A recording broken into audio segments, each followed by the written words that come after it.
Fidèles amis des réseaux La Pêche du Nord, bonjour et bienvenue à ce dernier rendez-vous de la semaine de votre revue des journaux parue au Bénin. Dans l'actualité, ce jour vendredi 17 janvier 2020, la commune de Savè occupe la majeure partie des canards parus. Savè, ça ne va pas, clame en manchette la dépêche. 2 morts et 6 blessés, c'est le bilan d'un triste affrontement enregistré entre forces de l'ordre et population civile. Depuis la semaine dernière, écrit le journal, la ville de Savè, dans le département des Collines, connaît à nouveau des actes de violence. Des cas de blessés graves et des pertes en vie humaine sont déplorés. Ainsi, attendait-on une voix officielle pour expliquer la situation née dans cette localité proche de l'ancien président de la République Boni Yayi? Cette voix s'est fait entendre. Les clarifications du procureur de la République près le tribunal d'Abomey, Khalifa Djima Adjima, se retrouvent dans la quasi-totalité des journaux qui ont traité du sujet. Force restera à la loi afin de garantir pour tous la sécurité des personnes et des biens, rapporte Notre Temps le label. Et le challenge de nous annoncer que le procureur du tribunal de première instance d'Abomey met en garde les acteurs et leurs complices impliqués dans les violences à Savè. Passons à présent à un autre sujet, politique cette fois-ci, et c'est l'éco-info qui nous y plonge. Le Canard informe que pour les municipales et les présidentielles de 2021, les grandes manœuvres ont déjà commencé. Et le même journal de poursuivre,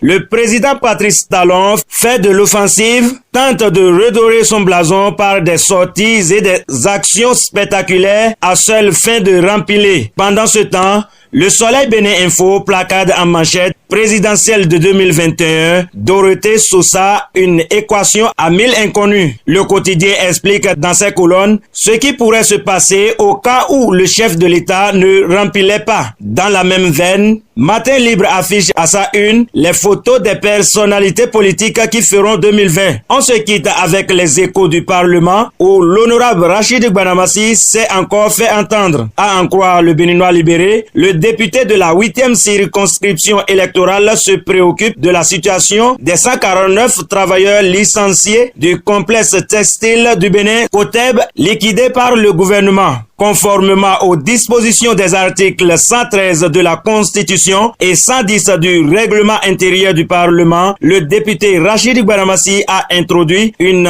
question orale avec débat le 4 novembre 2019 sur le Coteb fermé, malgré le caractère préoccupant de ce dossier étant donné qu'il s'agit de la carrière et de la vie de nos compatriotes sans compter leurs familles et proches. Le gouvernement était donc hier jeudi 16 janvier représenté par la ministre du Commerce pour apporter des réponses aux questions du député. Fin de cette revue de presse. Abdulaziz Gingiré, je vous retrouve lundi pour un autre numéro de la revue de presse sur les réseaux de La Pêche du Nord, en ligne sur le www.lapêchedunord.info et sur YouTube LPN Web TV. À très bientôt. Fidèles amis des